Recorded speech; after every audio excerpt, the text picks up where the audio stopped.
आजच्या या मंगलमय प्रसंगी बुद्धभूमी मावसाळ्यावरून निघालेल्या धार्मिक धम्मसहलीतील सर्व उपासक आज भगवंताच्या स्तूपाला वंदन करण्यासाठी या ठिकाणी पोहोचलेले आहेत. आपण बघत आहोत हा वैशालीला आपण पोहोचलो.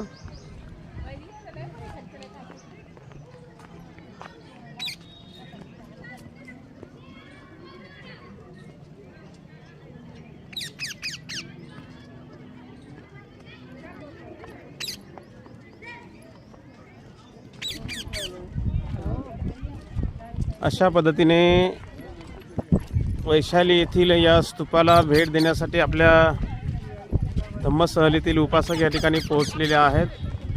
आपण बघत आहोत देश विदेशातील बौद्ध भिक्षू उपासक उपासिका मोठ्या प्रमाणावरती या ठिकाणी येतात.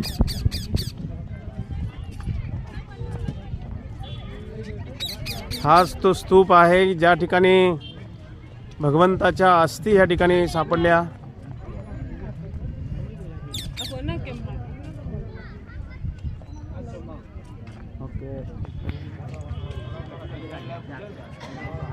बोला बुद्धं शरणं गच्छामि. हळूहळू.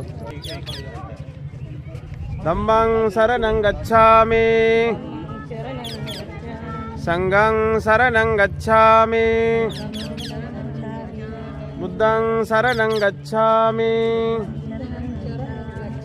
धम्मं शरणं गच्छामि. संघं शरणं गच्छामि. बुद्धं शरणं गच्छामि. धम्मं शरणं गच्छामि. संघं शरणं गच्छामि. बुद्धं शरणं गच्छामि. धम्मं शरणं गच्छामि. संघं शरणं गच्छामि. बुद्धं शरणं गच्छामि. धम्मं शरणं गच्छामि. संघं शरणं गच्छामि. बुद्धं शरणं गच्छामि. धम्मं शरणं गच्छामि. संघं शरणं गच्छामि. बुद्धं शरणं गच्छामि. धम्मं शरणं गच्छामि. संघं शरणं गच्छामि. बुद्धं शरणं गच्छामि. ओ आई इकडे आपली माणसं पाहिजे. झाडाखाली बसा. सर सर चप्पल घेऊन जाऊ. हां चप्पल घेऊन या. हो चप्पल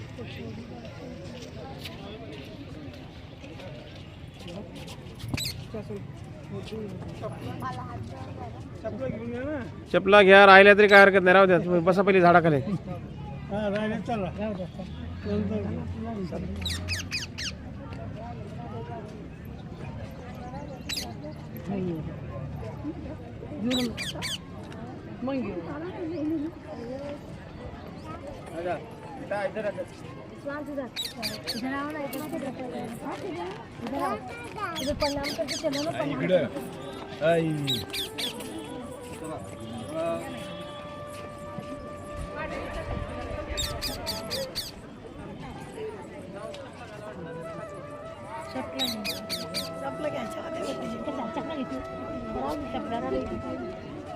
चल उतर इकडून उतर ना आधी. चप्पल घे ना खाली.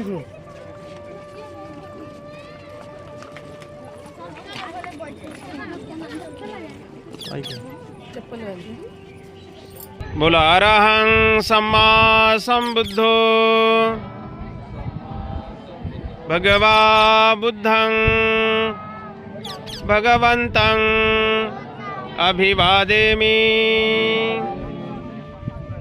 अरहं सम्मा संबुद्धो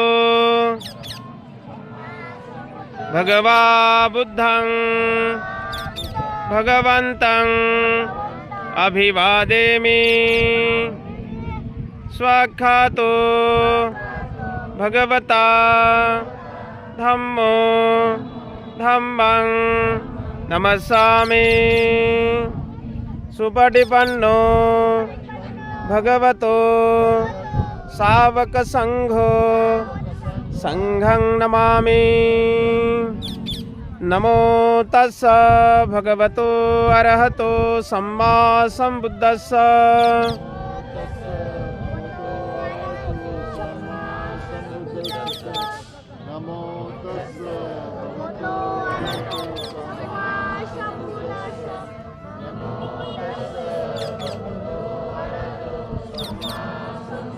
बुद्धं शरणं गच्छामि धम्मं शरणं गच्छामि संघं शरणं गच्छामि। द्वितीयंपि बुद्धं शरणं गच्छामि द्वितीयंपि धम्मं शरणं गच्छामि द्वितीयंपि संघं शरणं गच्छामि तृतीयंपि बुद्धं शरणं गच्छामि तृतीयंपि धम्मं शरणं गच्छामि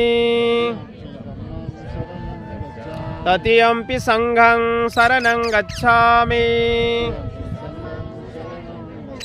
पाणातिपाता वेरमणि सिक्खापदं समादियामि।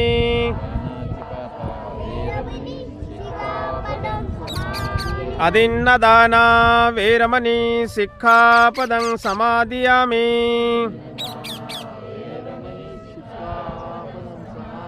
कामेषु मिच्छाचारा वेरमणि सिक्खापदं समादियामि।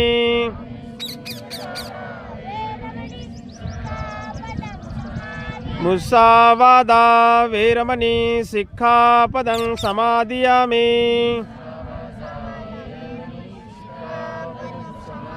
सुरामेरयमज्जपमादठाना वेरमणि सिक्खापदं समादियामि।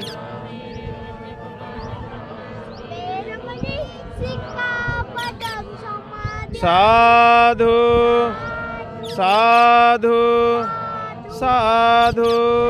वंदन करा। बुद्धं नमामि धम्मं नमामि संघं नमामि।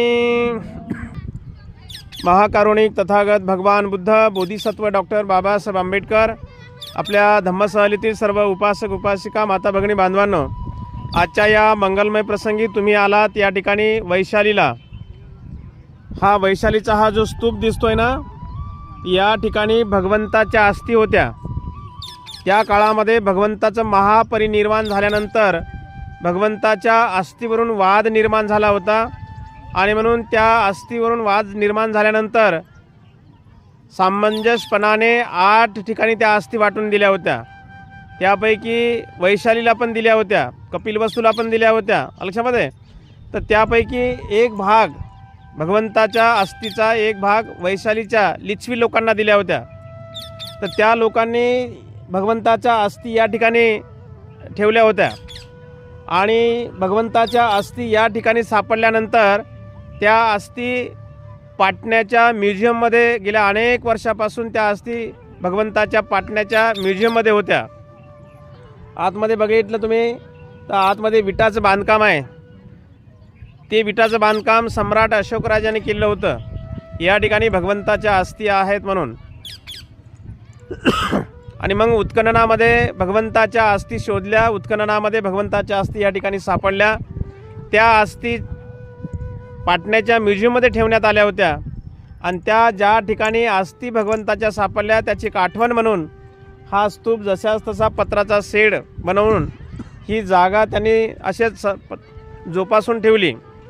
आणि आता गेल्या 7-8 वर्षापासून या ठिकाणी हे बांधकाम चालू होतं। जवळपास ते 70 एकरमध्ये ते बांधकाम झालेलं आहे। आणि आता आपण त्या स्तूपामध्ये जाणार आहोत।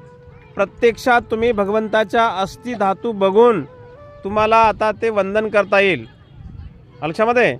हे वैशाली तुम्हाला माहिती आहे बौद्ध धर्मामध्ये हे महत्त्वाचं ठिकाण आहे।